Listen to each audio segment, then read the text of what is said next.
Olá, pessoal, bem-vindos a mais um podcast da Neurothink. Como vocês já sabem, nós estamos planejando há um tempinho já expandir as nossas verticais de divulgação em neurociência para além das mídias sociais. A nossa ideia aqui é desenvolver um ambiente integrativo onde a gente vai trazer convidados, neurocientistas e especialistas em diversas áreas para conversar e discutir sobre a importância da neurociência no dia a dia e suas aplicações práticas para tecnologia, sociedade e cultura. E para os que ainda não conhecem a Neurofim, nós somos uma plataforma de divulgação e ensino em neurociência, que tem como objetivo trazer conteúdos de alta relevância em neuro, e sempre com grande crivo e rigor científico. Na Neurofim, todos os nossos conteúdos são desenvolvidos por neurocientistas, mestres e doutores, garantindo a qualidade e veracidade científica dos temas que nós abordamos. E quem quiser conhecer mais, pode acessar nossas mídias sociais, a partir do @NTNeurociência.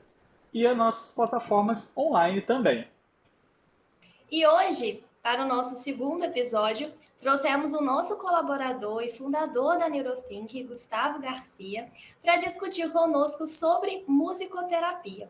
Gustavo é biomédico, tem mestrado e doutorado em neurociências pela Universidade Federal Fluminense, é professor das graduações em biomedicina, farmácia e psicologia no Centro Universitário Anhanguera de Niterói. E também é professor nas pós-graduaçõões em saúde mental e de musicoterapia social na Neso Educacional. Então, né, antes da gente começar, gostaria de me apresentar. Né? Eu sou Igor Romano, sou também mestre em neurociência, biomédico. E eu sou a Mariana, também mestre e doutora em neurociências. Gustavo, muito obrigado pela presença em discutir um tema tão interessante e dar uma visão mais ampla para todos nós sobre a música e sua relação com a neurociências em forma de terapia. Para vocês, Mari, Igor, mais uma vez, muito gostoso estar aqui, né, com vocês, discutindo entre amigos, né, entre parceiros.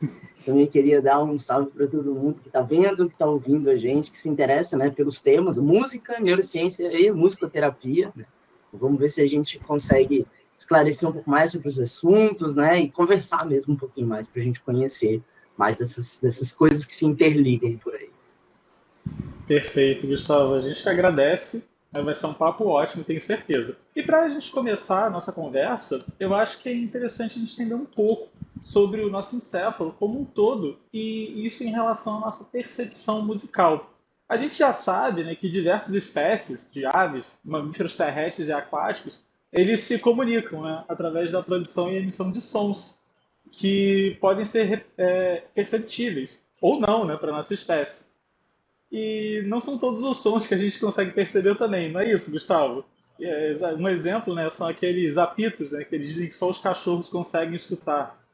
Não, é verdade, tem realmente alguns, né, alguns sons que a gente não consegue perceber com a nossa orelha, né, com o nosso aparelho auditivo todo, que é bem, né, restrito, né? Assim como a nossa espécie, tem outras também, que a gente consegue identificar o som, né, e percebê-lo, inclusive, conscientemente, em determinadas faixas de frequência de onda, bem como a visão, né, a gente não consegue ver ultravioleta nem infravermelho, mas tem um determinado campo ali, né, de frequência de onda que a gente consegue. Com a audição é igual, né? Então, realmente, tem espécies que têm, né, esse espectro, né, de audição um pouquinho maior, um pouquinho mais limitado, inclusive, né? E você estava falando, né, inclusive, de espécies que se comunicam, assim, efetivamente, a comunicação através do som, então, nós fazemos, né, em outras espécies também, na verdade, a gente tem o som como uma modulação, muitas vezes, de comportamento. A gente vê, por exemplo, né, gato, por exemplo, o gato tem o miado dele, né, mas quando ele está numa parte reprodutiva da vida dele, né, quando a gente chama que ele está no cio, ele tem um comportamento diferente, ele tem um miado também que é diferente. A onda sonora que ele produz é diferente, né. Dentro da água, a gente tem, né, animais marinhos que também fazem emissão, baleia, golfinho, aves também, né, que determinado tipo de comportamento que elas têm, né, sons diferentes que elas emitem, né, só para ter alguns exemplos, assim, né. Inclusive, tem algumas aves que conseguem fazer imitações. A gente tem, né, às vezes a gente encontra papagaios, por exemplo, né, que são aves e outras espécies também, que conseguem fazer imitações. Então, não só, né, emite o som próprio, como consegue identificar uma onda sonora, inclusive com um timbre, né, assim, um jeito de fazer né, o som diferente, e consegue fazer uma imitação daquilo, que é muito doido, né? Conseguir identificar e fazer, né? No nosso caso, a gente também consegue fazer isso, esse tipo de imitação, né? A gente vê um monte de gente imitando outras pessoas, né? Fazendo principalmente na parte do humor, né? E a gente só consegue isso, na verdade, por conta de um grande sistema auditivo que a gente tem, né? Que são áreas diferentes que a gente tem, né? Não vou especificar tanto aqui dentro, né, da parte de neuroanatomia, mas tem algumas partes que são importantes para a gente. Uma delas, por exemplo, é a cóclea. É uma parte do sistema auditivo que a gente tem dentro, né, da nossa caixa encefálica, e ela é um caracolzinho, assim, por isso que chama cóclea, na verdade, né, que é o formato de caracol. E dentro da cóclea, ela vai de uma parte mais específica para uma parte mais fininha, assim, na parte de dentro. E é ali que a gente consegue, né, começar a identificar as frequências sonoras que estão batendo, né, no nosso tímpano, na membrana que a gente tem, para começar a fazer a identificação, né, esses potenciais de ação dos neurônios que estão por ali, né, vão pelo nível auditivo, e vai. Mas é uma área muito legal, inclusive, porque a gente tem uma coisa muito interessante na cóclea, que a gente chama de tonotopia.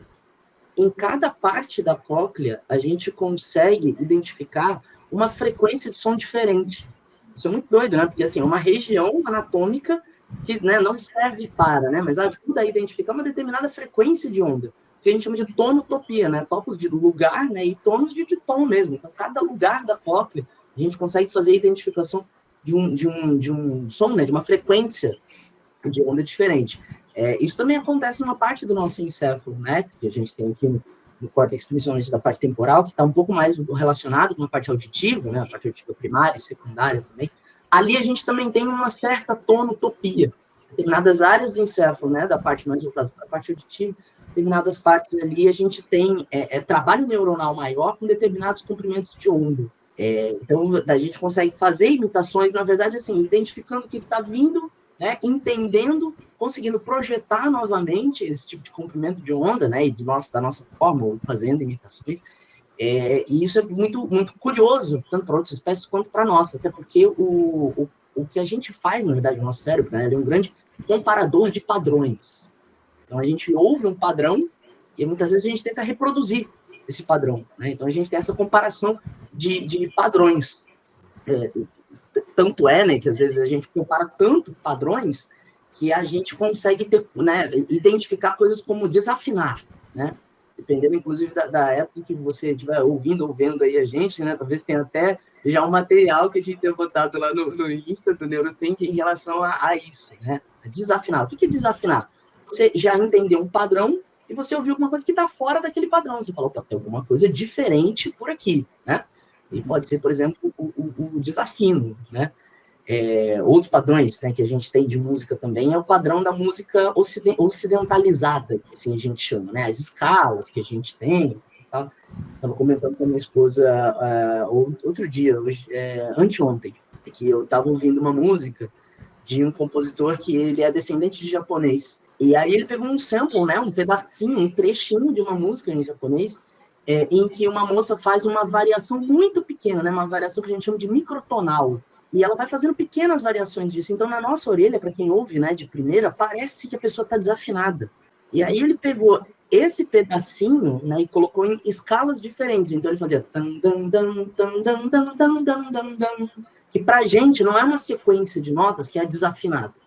Né? Mas o desafio dela, ele conseguia botar mais agudo ou mais grave, né, para ficar mais parecido com uma escala ocidentalizada. E quando eu ouvi, eu falei, caraca, né, cara, ele ocidentalizou uma coisa, né, que é cultural para você japonesa ter esse tipo de tonalidade muito asiática. Né? Então é isso, assim, né, acho que a primeira relação direta que a gente tem da neurociência com a música, né, do encéfalo, na verdade, é isso, da comparação de padrões, né, e da execução, inclusive, de padrões que a gente ouve, ou a criação dos nossos próprios padrões, né. Acho que esse é um bom início, assim, de conversa para entender a correlação da neurociência e da música, as neurociências. Ainda sobre isso, sobre comparação de padrões, a gente já conhece da literatura, né, de artigos, que determinadas regiões encefálicas de pessoas com treinamento musical trabalham de forma diferente daquelas que não têm esse tipo de treinamento. A atividade encefálica relacionada à música, ela fica mais restrita a alguma parte específica do cérebro? O entendimento musical, né, e a execução também, acho que te diria que não ficam restritas a uma parte específica do encéfalo, não. Porque a música tem componentes muito grandes, né? Então, primeiro você precisa... Primeiro não, mas um dos elementos que a gente entende da música é, por exemplo, a regra da composição, né? Então, como eu estava falando aqui em relação ao desafio, né? O que é desafio? Para uma coisa que parece que está fora do padrão que a gente entende. Então, primeiro a gente tem que entender como é que foi a composição da música. Depois, né, por exemplo, se você souber tocar, né, como é que toca aquela música? Então, tem gente que ouve e fala, isso aqui é um acorde de dó maior, né? Tem gente que, inclusive, compara esse padrão, que já são outras regiões. E uma das coisas que a gente sabe também, né, como você comentou, é de atividade encefálica diferente entre pessoas que já são treinadas, né, são musicistas, por exemplo, né, o que não tem a formação, né, de graduação em música, mas consegue tocar algum instrumento. Uma das coisas que a gente já sabe, por exemplo, é que quando um instrumentista vê o outro tocando um determinado instrumento, né, é como se o encéfalo daquele instrumentista que está vendo, como se ele estivesse tocando aquele instrumento. A mesma coisa acontece, né, isso rola muito por conta, né, daquele grupo de neurônios que a gente conhece desde a década de 90, mais ou menos, né, que são os neurônios de espelho, mas eu acho que vou comentar deles um pouquinho depois, assim, né? Vou falar um pouquinho mais de algumas áreas encefálicas que a música pega mais no total, né? A gente tem, vou dar um exemplo para você, na parte de córtex parietal, né? A gente tem a parte de movimentação, né? De sensorialidade também, até porque você pode, por exemplo, né, tocar, apertar um instrumento de tecla, por exemplo, você pode apertar de uma maneira mais forte ou de uma maneira mais fraquinha. Você pode, né, fazer um movimento mais rápido, um movimento mais lento.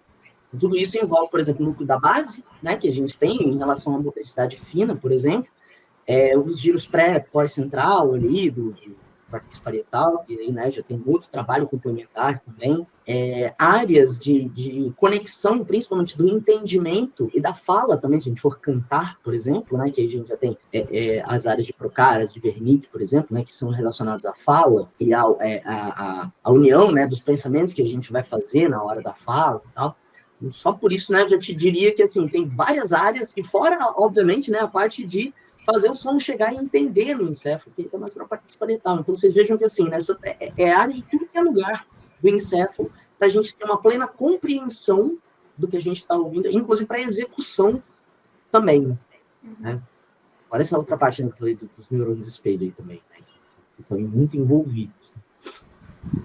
Então, né, Gustavo, você falou dos neurônios espelho, né? E isso é uma questão muito interessante, né? Porque eles são muito importantes em algumas etapas da nossa vida, como especialmente, né, para os bebês, que eles têm aquele aprendizado motor, né, que é a partir da observação dos gestos de outras pessoas, eles tentam fazer, né, aquela imitação. Com a música, como a música, né, ela também apresenta essa parte motora, né, especialmente para tocar um instrumento, a gente pode dizer que que é possível a gente aprender um instrumento vendo uma outra pessoa tocar? Tanto é possível, né, que vou fazer o exemplo contrário. Se não fosse possível, eu não ia ter vídeo no YouTube ensinando como é que toca música, né?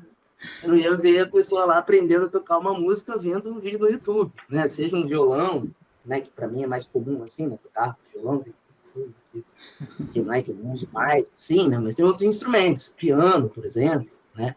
Então, efetivamente, a gente aprende a tocar um instrumento olhando, né? Olhando minimamente, assim, a posição dos dedos que a gente coloca, né? Antigamente, quando a gente comprava aqueles livrinhos de cifra, de músicas, né? Então, ó, esse aqui é o dedo número 1, dedo número 2, dedo número 4. Aí, para fazer um dó, por exemplo, você bota o dedo 1 aqui, o dedo 2, né? O que é isso? Você entender que o seu corpo está projetado num pedaço de papel. Ou que o seu corpo pode estar projetado em outro instrumento musical. Né? E olhar aquilo e falar assim, eu consigo fazer esse mesmo movimento, essa mesma parte mecânica, por assim dizer.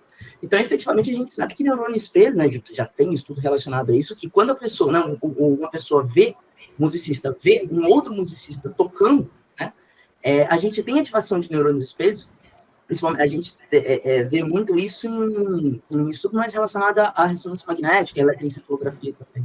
E aí então, são as mesmas áreas que são ativadas, tanto em um quanto em outro. E no que está vendo, tem os neurônios de espelho também que são ativados, né?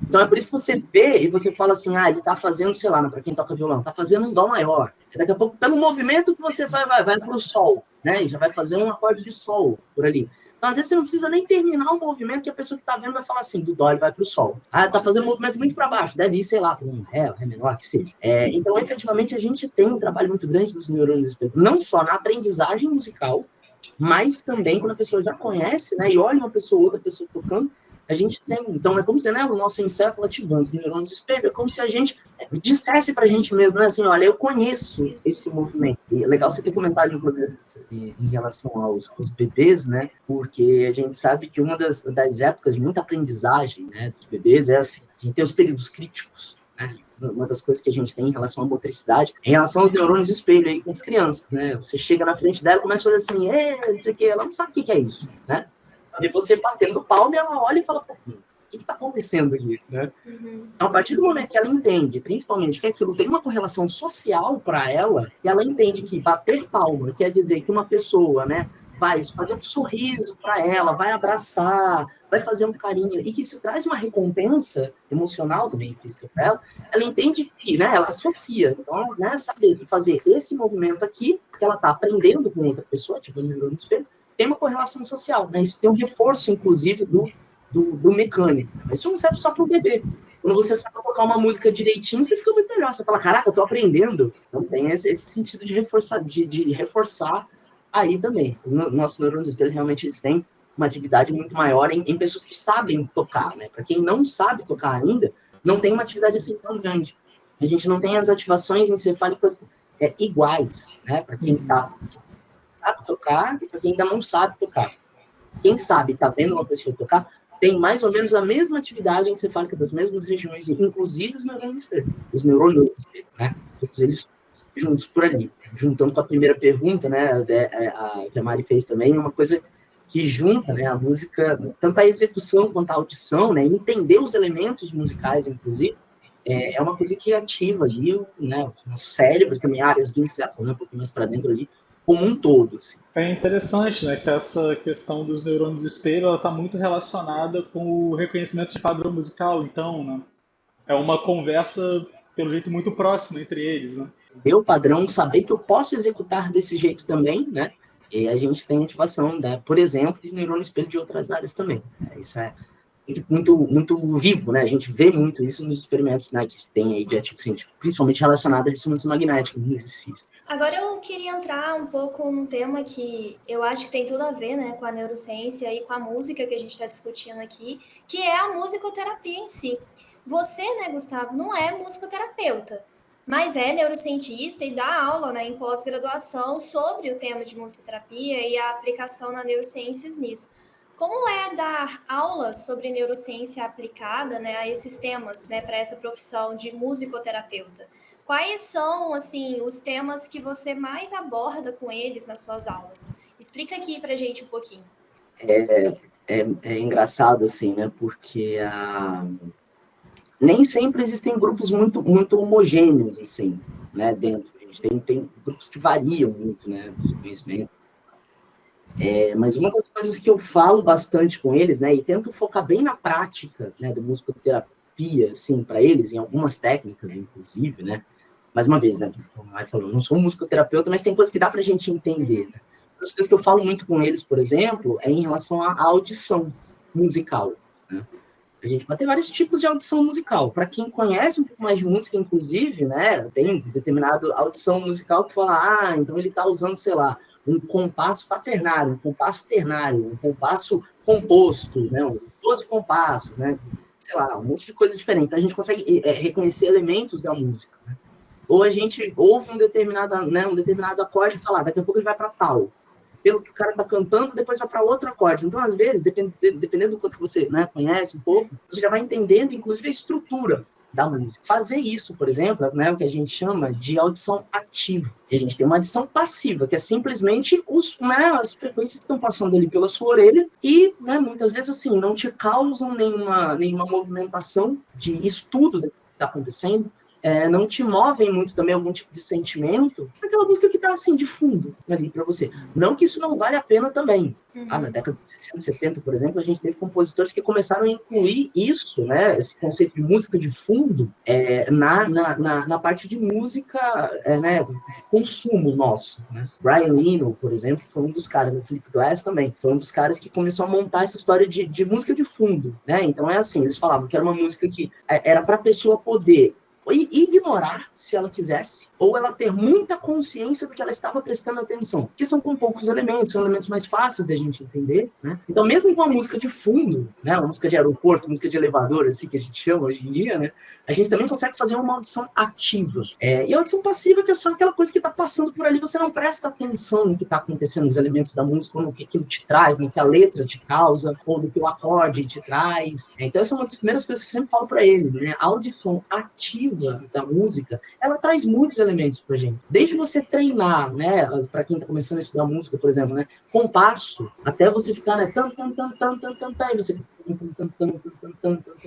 você fingir que você tá regendo aquela música, já é um tipo de aprendizado, e já é uma audição ativa, né, por assim dizer, que você faz. Então, eu acho que essa é uma das coisas que eu sempre comento com eles, né, em relação à audição ativa do que está passando por ali.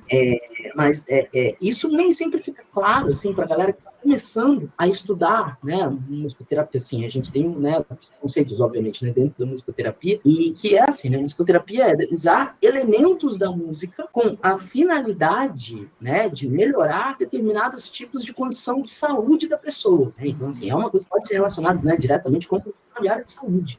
Apesar que, por exemplo, o musicoterapeuta, eles não fazem diagnóstico de nada. Então, né, não é, por exemplo, como a psicologia, que faz diagnóstico de psicopatologia, nada disso, não é médico, não consegue fazer diagnóstico, né? Então, as pessoas vêm encaminhadas, por exemplo, para a musicoterapia e fazem, né? E o musicoterapeuta vai fazer as atividades, mas ele não vai diagnosticar nada, né? Isso é bom a gente deixar claro, principalmente para quem está ouvindo, né? Vendo a gente, não tem muita noção do que é a musicoterapia. São elementos da música que a gente usa com finalidade terapêutica. A gente não faz diagnóstico. A gente, né? Como se eu fosse musicoterapeuta, né, gente? Mas tem tanto tempo que eu dou aula para essa pós que eu já me sinto praticamente. Só falta formação, é muita coisa. Não é só a formação, não, porque a formação é grande.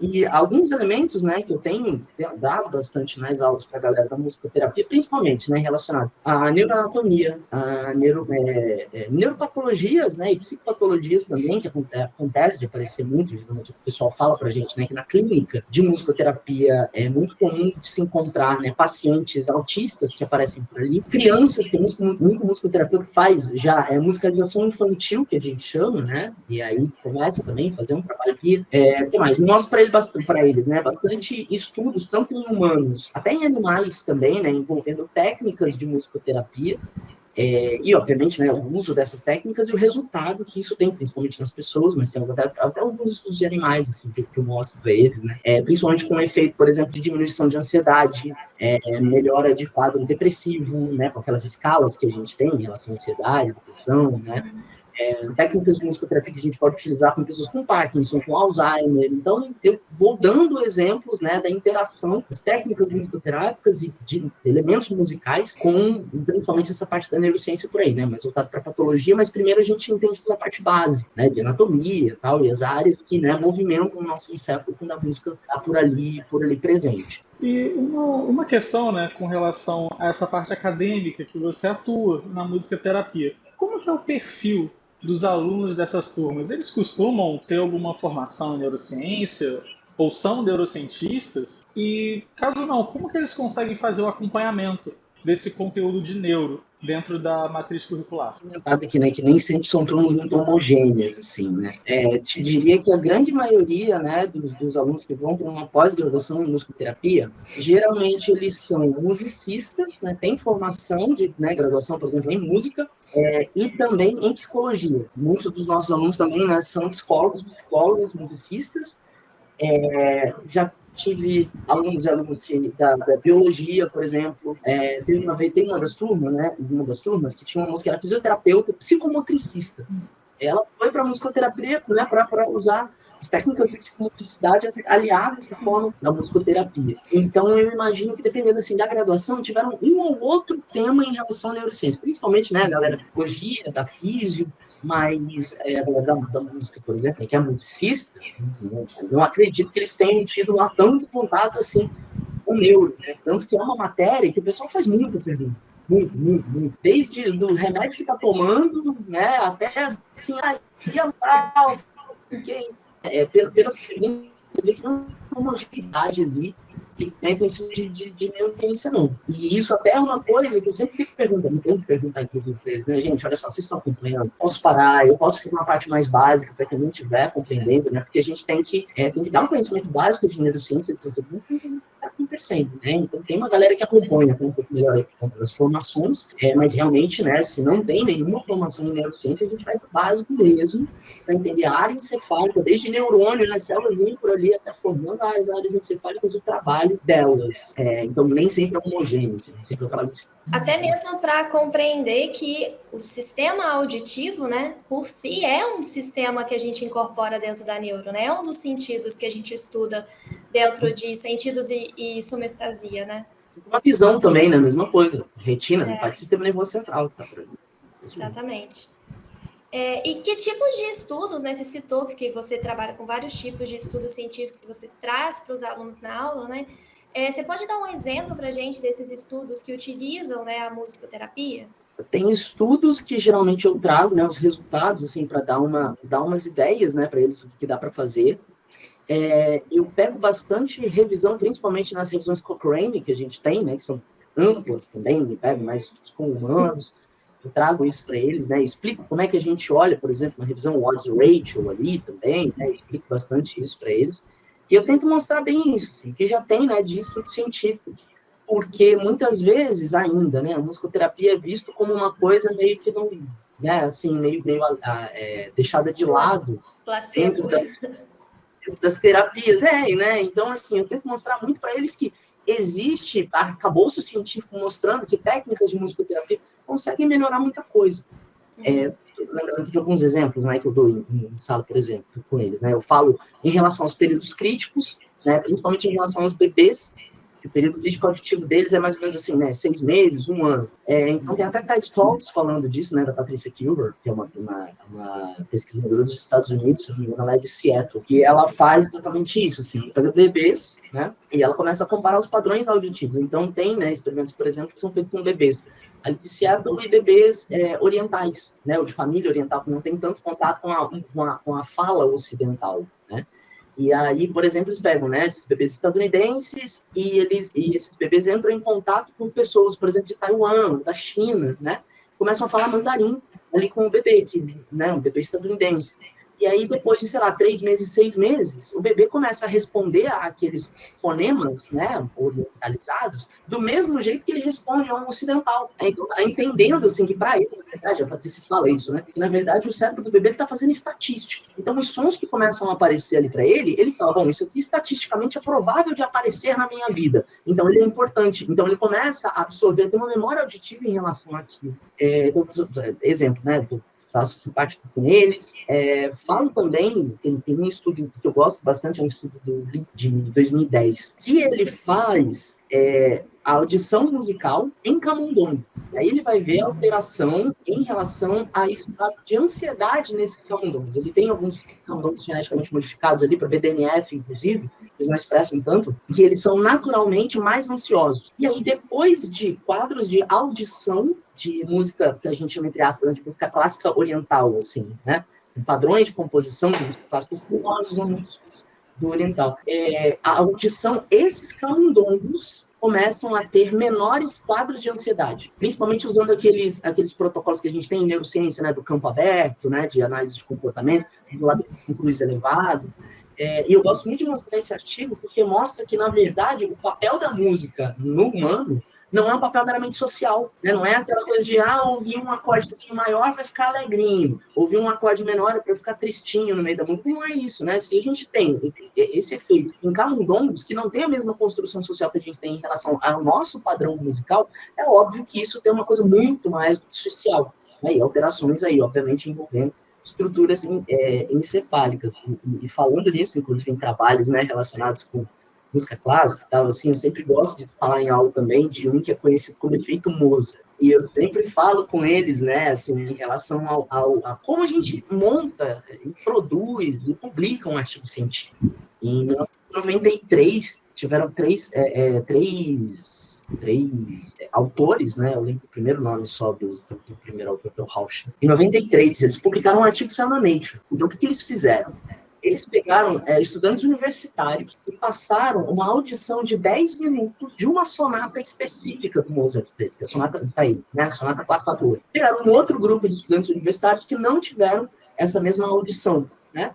Não me lembro por quanto tempo, né? Por quantos dias que eles ficaram ali ouvindo. E aí, depois, os pesquisadores submeteram essas pessoas que tinham ouvido, que não tinham ouvido, a alguns testes relacionados principalmente à memória espacial e concentração. Essa galera que ouviu 10 minutos da sonata 488 do Mozart conseguiu, significativamente, né, ter um resultado melhor em relação à galera que não ouviu. Ou seja, né, qual que é a conclusão disso? Ouvir 10 minutos da sonata 448 do Mozart melhora em estudantes universitários, né, o score, né, a nota teste relacionados à memória espacial e concentração. Certo? Como é que isso foi divulgado? Ouvir música clássica te deixa mais inteligente.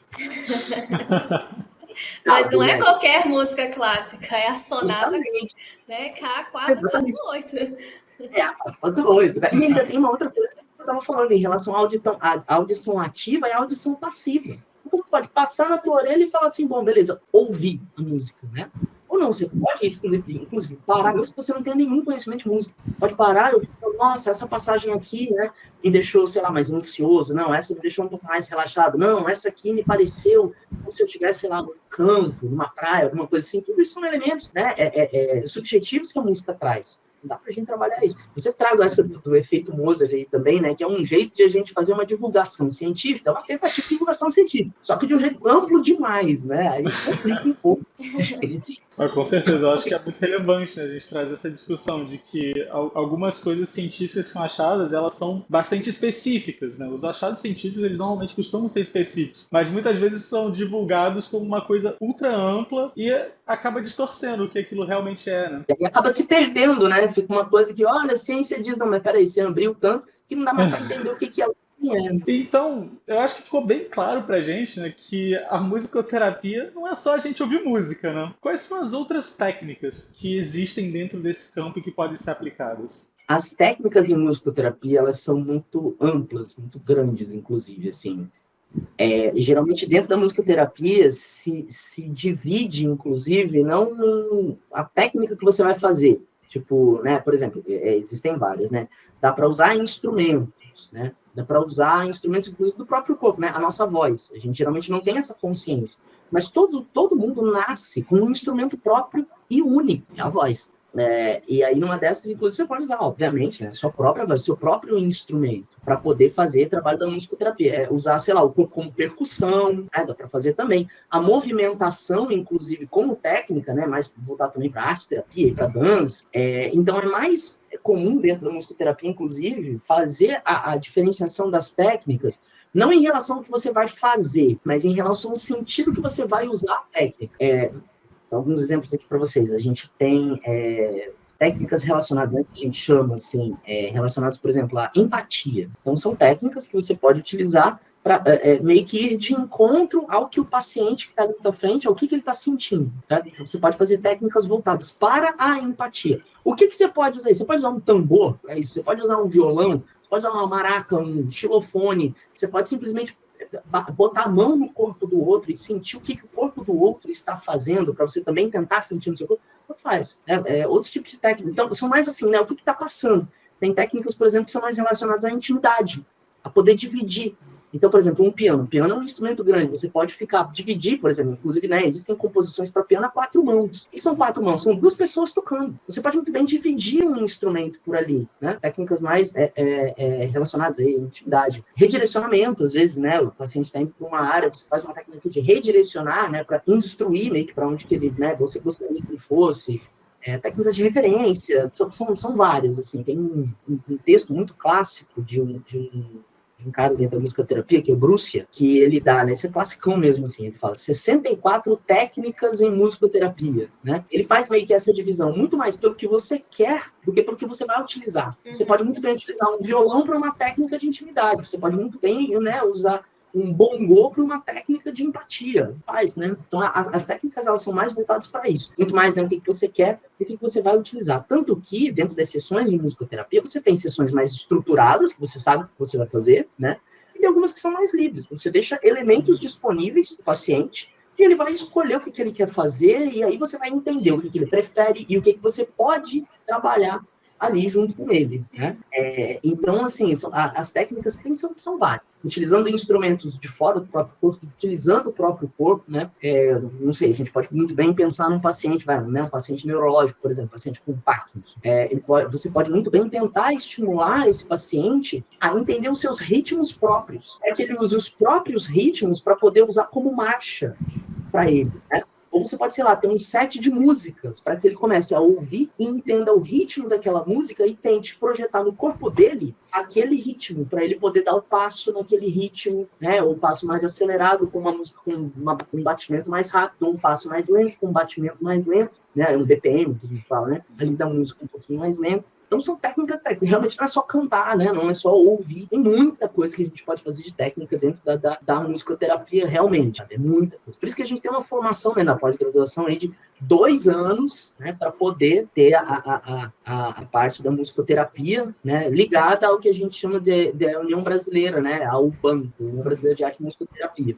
A gente tem aqui no Brasil, né, essa entidade que é a UBAM, que tem, inclusive, uma revista científica própria, que é a revista da UBAM, onde tem bastante, né, artigos científicos sobre musicoterapia, que ali são publicados, né? Então, a revista científica que a gente tem aqui no Brasil, voltada para a musicoterapia. A terapia, para quem se interessar por aí, né, ir atrás da revista da UBAM, periódico, para dar uma olhada aí nas publicações, né, no Brasil. E é engraçado que você falou essa parte de deixar livre, né, para o paciente, às vezes, escolher o que ele quer, porque isso a gente já faz meio que naturalmente, né? Eu acho que, assim, é comum, sei lá, você tá meio triste, você vai escutar uma música mais específica, aí, sei lá, tem um dia que você tá mais alegre, você sente, eu quero escutar uma música que tá batendo mais com o meu humor. A gente, acho que naturalmente, né, já costuma Sim. fazer isso sem nenhum tipo de entendimento, nem da neurociência, né, nem da musicoterapia.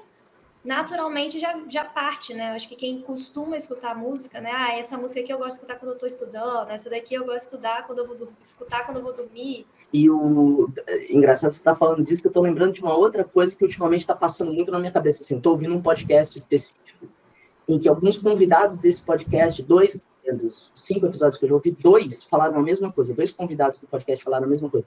Que tem discos, né, álbuns inteiros, por exemplo, que eles amam de paixão. É tipo álbum da vida deles, assim, disco da vida. Só que eles ouvem muito pouco. Eles só ouvem aquele disco se ele está numa situação muito específica, sabe? Eles falaram que assim, eles não querem tipo, ficar gastando o disco com outras situações da vida. Então, tipo, não, um dia que eu tô tipo, muito triste, fundo do poço, eu ouço tal disco da minha vida, né? Faz muito sentido para mim, total. Só que nessa situação, eu não vou ficar ouvindo música desse disco em outras situações, porque senão aí eles ficam brincando, né? Senão eu fico gastando a música aí com outras coisas.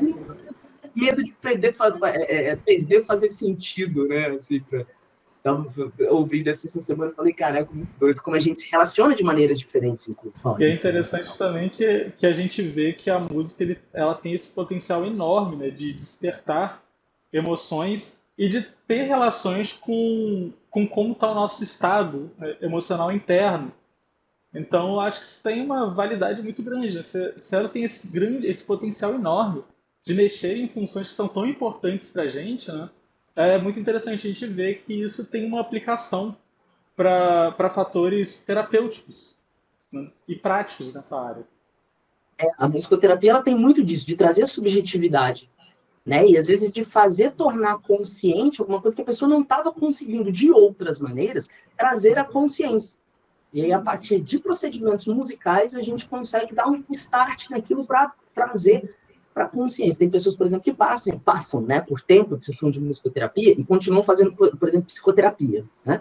Não faz, depois vai para a musicoterapia, continua fazendo terapia, E dizem que nas sessões de psicoterapia, né, ali com o psicólogo, melhoraram muito, assim, o jeito que consegue falar, que consegue se expressar com o psicólogo, com a psicóloga, por conta das sessões de musicoterapia. Conseguem acessar coisas que antes não conseguiam. Por isso que a musicoterapia é um recurso terapêutico gigantesco, gigantesco, com coisas que estão no nosso dia a dia, que a gente consegue trabalhar direitinho, né, elementos aí de dia a dia para a gente, conseguem fazer toda essa modificação, inclusive trazer à tona, né, sentimentos e coisas que a gente gostaria, às vezes, de cavucar e conseguir tirar sozinho, mas não consegue. Aí, com a musicoterapia, muitas vezes a gente consegue. Isso é muito legal mesmo. Bom, gente, por hoje é só, né? Chegamos ao fim do nosso segundo episódio, falando sobre musicoterapia, né? Acho que a gente teve uma conversa muito interessante aqui sobre o tema. Muito obrigada, Gustavo, pela sua presença, né? De discutir esse tema aqui com a gente. Obrigado por me darem também essa oportunidade, não só de fazer parte, né, dos nossos materiais aqui como né, comentarista, mediador, mas também trazendo, né, esses elementos. Vocês me dão um minutinho, rapidinho, só para fazer divulgação também de alguns materiais que eu acho muito legais relacionados tanto à música e à neurociência também? Claro. Vou trazer alguns aqui. São alguns livros, inclusive, que eu uso para montar o material, né, para pós de musicoterapia. Tem esse livro do Robert Jordan, que é Música, Cérebro e Êxtase. Ele é um livro mais antiguinho, essa versão aqui que eu tenho é de 1998, não tiveram outras edições. Mas eu acho muito legal porque o Robert Jordan, ele é músico, né? E na sequência lógica aqui do disco, ele vai... Do disco, ó, eu já tô com música na cabeça, né? Do livro, ele vai pegando assim, capítulo a capítulo, assim, do som até, ó, do som ao tom, do tom à melodia, a harmonia, o ritmo, a composição, a percepção. Então, ele vai aumentando o espectro da música na nossa vida. Então, para quem não conhece muito sobre música, é muito legal entender, né, como é que... Então, ele vai, assim, desde a composição, dos elementos muito básicos, até a percepção, e como é que a gente entende mesmo a música no cérebro. É muito maneiro esse livro. Tem um outro também, que é do Daniel Levitin. Eu tenho a versão em inglês aqui, que na época que eu comprei não tinha em português. Esse livro aqui, ó, This is Your Brain in Music. Tá? Já tem uma versão em português agora, que se chama A Música no Seu Cérebro, do Daniel Levitin. Eu acho que a última edição é tipo de 2020, coisa assim, é bem novinho. E ele é muito legal porque o Daniel Levitin, ele é neurocientista. Então ele faz todo o processo dos trabalhos dele, do grupo, né, e da música também, aqui no livro. E tem um outro também, que é de um cara, né, que foi um super divulgador da neurociência também, que é um livro do Oliver Sacks, velhinho por aqui, né, que já morreu, mas era um neurologista, né, e ele traz vários quadros clínicos, inclusive, nos livros dele. E esse livro aqui, que tem essa capa maravilhosa, Companhia das Letras, tá? Companhia das Letras me patrocina, hein? Posso ainda? Esse livro aqui se chama Alucinações Musicais. É só quadro clínico do Oliver Sacks, só relacionado a situações musicais. Desde pessoas, por exemplo, né, que tiveram acidentes vasculares encefálicos, perderam capacidade de ouvir música, de entender elementos da música, né, então conseguia ritmo, mas não conseguia cantar, até pessoas, por exemplo, que entravam em quadros de epilepsia com determinados tipos de ritmos musicais. Esse livro também é super legal. Ele fala, inclusive, de síndromes genéticas relacionadas à música. São 3 livros assim, que me acompanham aí nas aulas da musicoterapia, né? Que eu tive que ler mais de uma vez para poder montar, né, e ter todo o manancial aí para a galera da musicoterapia. 3 livros que eu recomendo por aí, para quem quiser conhecer mais sobre os assuntos. Então, para quem tem interesse, né, ficam as recomendações do Gustavo. Então, pessoal, por hoje é isso. Muito obrigado novamente, Gustavo, por estar aqui, por compartilhar para a gente a sua experiência e os seus conhecimentos nessa área de musicoterapia, e a vocês que estão assistindo e nos ouvindo. Então, né, novamente, para vocês ficarem por dentro da nossa agenda, ver mais conteúdos, né, acompanhe o nosso Instagram, @ntneurociência, e não esquece de dar uma curtida, de ativar o sininho para ser avisado sempre que a gente tiver novos conteúdos por aqui. Por hoje é isso, ficamos por aqui. Até a próxima. Muito obrigado. Tchau, tchau, gente. Valeu. Tchau, gente.